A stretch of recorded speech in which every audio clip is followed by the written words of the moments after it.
Couple of things to know in this video. Tuxie is really going ham on this bone. Hi. Okay, and baby wants to join too. You don't know anything about fitness and nutrition. Oh, frick.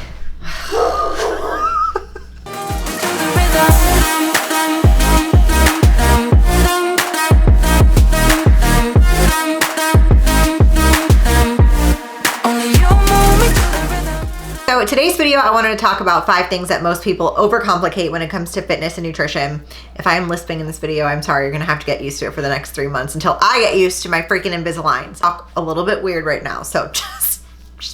So the first thing that I find the majority of people, especially new clients, overcomplicate is supplements. And I think this is just because there is such a large market for this. Like, you cannot get on Instagram without seeing packets of vitamins being shoved in people's faces, powders, supplements, proteins, post-workout, pre-workout, creatine, all, like, I could go on and on and on. Fat burners, carb blockers, all kinds of very key buzzwordy type things that make the average person feel like this addition to their fitness journey is going to make or break them, when in reality that is not the case at all. So if we're looking at our health and fitness as a pyramid, basically the very base layer that's keeping everything together, if we're just talking about nutrition rather, is gonna be calories in versus calories out. Then on top of that, you're gonna have macronutrients, which is your protein, carbs, and fats. On top of that, you're gonna have micronutrients, recovery, your training, and then at the very, very tippy top of your pyramid is going to be supplementation. Even just looking at the word and its definition, supplement is a supplemental thing to go along with whatever it is that you're doing. It is not necessary. You do not need supplements to see progress. However, I will say there are some things that are beneficial, especially for beginners, in the case of people who are struggling to get their protein in, or if you are somebody who doesn't eat a lot of vegetables for whatever that reason might be, you may find it helpful to drink something like a greens drink. Are they magical? Are they better than real fruits and vegetables? Absolutely not. And it's important that you know that, because a lot of these companies in general are really good at making you as the consumer feel like you need them. And unfortunately, not all of these companies are as transparent as they could be. One of the key things that I always tell people to check for is look to see if the company that you are buying for is third-party tested.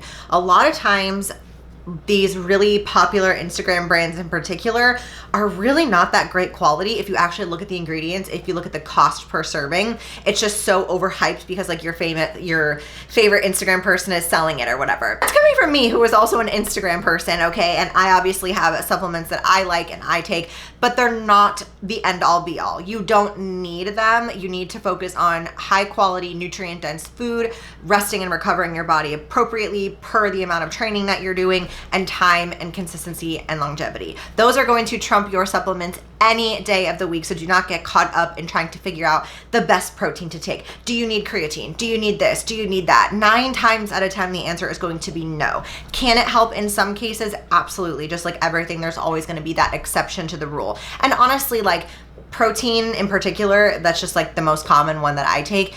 It's just protein, right? There are days where I get most of my protein through animal sources because I'm not a vegan, other sources, and I don't necessarily need a protein powder. But then there are other days where I'm not necessarily getting all of my protein in via my meals, and so I want to supplement with a shake, and it just is a convenience factor. For me, the stuff that I use doesn't hurt my stomach, it tastes good, I make all the fun shakes with it, you know the deal. But it is not necessary, okay? So don't overcomplicate it. Don't think that you need 9,000 supplements.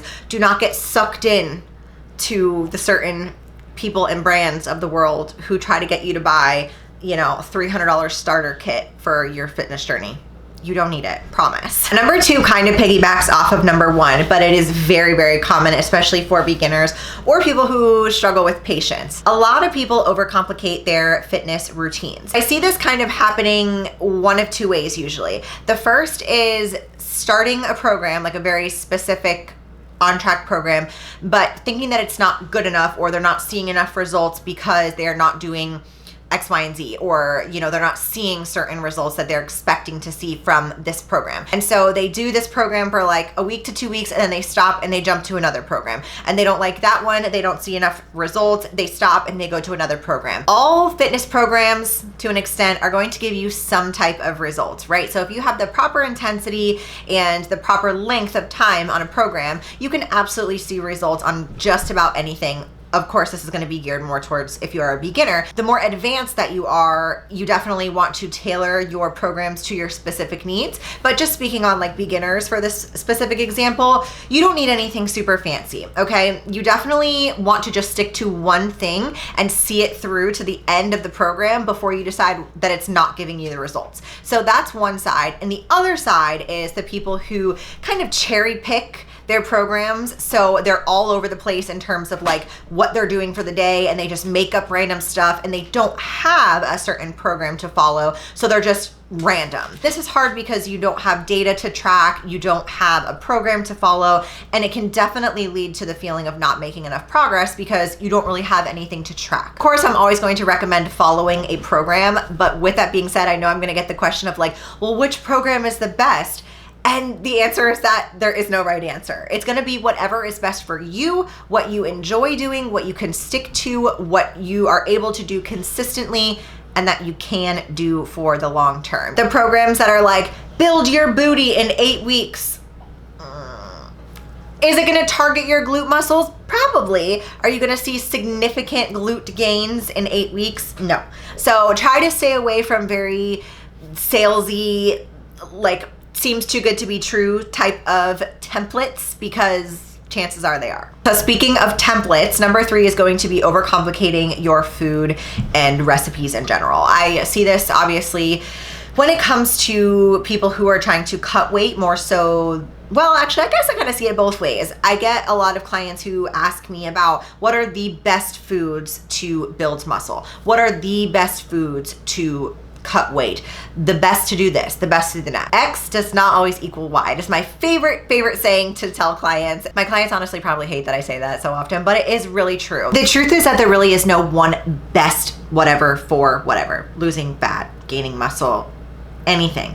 Because you have to, as the client, or just like as the person watching this, as a newbie in fitness and nutrition, you have to think about your own bio-individuality, everyone's individuality when it comes to this stuff. And one particular diet or one food group or one template, whatever, might work really well for person A, who has completely different genetics, completely different lifestyle, age, weight, BMI, previous history with training, previous history with macros. There are just so many things to take into consideration when it comes to like a certain diet, that I really just feel like people overcomplicate this and try to either A, replicate somebody else's diet or macros that really has nothing to do with them, or B, they try to find the best thing, and then kind of similarly to the training program side of things, they'll follow this diet for like 2 to 3 weeks, feel like they're not gaining any progress, either they're not losing weight, not building muscle, whatever, and then they stop and jump to the next best thing. Always trying to seek out these different diets and different fads and things like that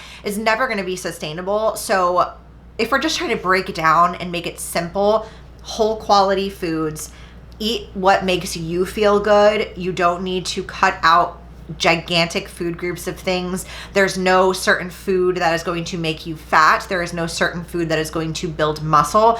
There's a certain percentage of things that are going to matter based on different people. And what I mean by that is, for me, I don't do well with a lot of red meats. I don't do well with a lot of high fats. This is my own personal preference, really, I guess, and GI system. But that doesn't mean that somebody can't, who has different genetics and different GI system than me, build muscle eating a very high fat diet or lose weight on a very high fat diet. It is all so individual that you cannot take someone's diet or the newest fad diet that's out there and think that it's going to be the best way for you to do whatever your specific goal is. If you are following a set of macros, if that is the route that you choose to go, you need to be patient with these macros and you need to be realistic and honest. The biggest mistake, this is kind of gearing more so into the mistake side of things, but the biggest mistake that I think beginners make is they think that they're hitting their macros and they're actually not tracking everything 100% accurately. They're not logging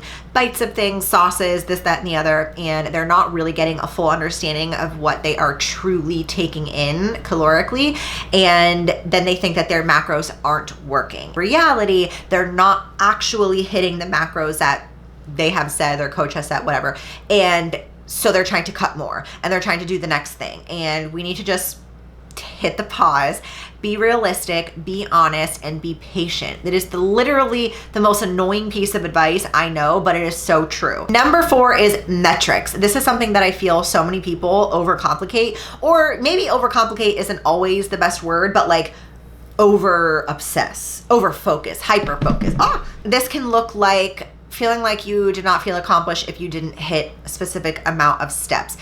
Feeling like you are not going to lose weight if you don't do X amount of workouts per week. Weighing yourself consistently after meals, at night, all of that stuff. Getting so obsessed with the data or just overcomplicating it and thinking that there needs to be like some secret formula, the Krabby Patty secret formula, to get you to be successful. And the truth is, a lot of times people over stress about these things and end up making it worse. I see this a lot when people are cutting for weightlifting meets. I experienced it myself back in the day. The more that you stress and overcomplicate and hyper focus on the data and the metrics, the less you're focusing on the things that are actually really important, because you still need to get good quality foods. You need to get good quality sleep. You need to be patient. You have to have a solid length of time that you are following whatever it is, okay? You can't just jump on something for 3 weeks and then be pissed that you didn't get an entirely new body.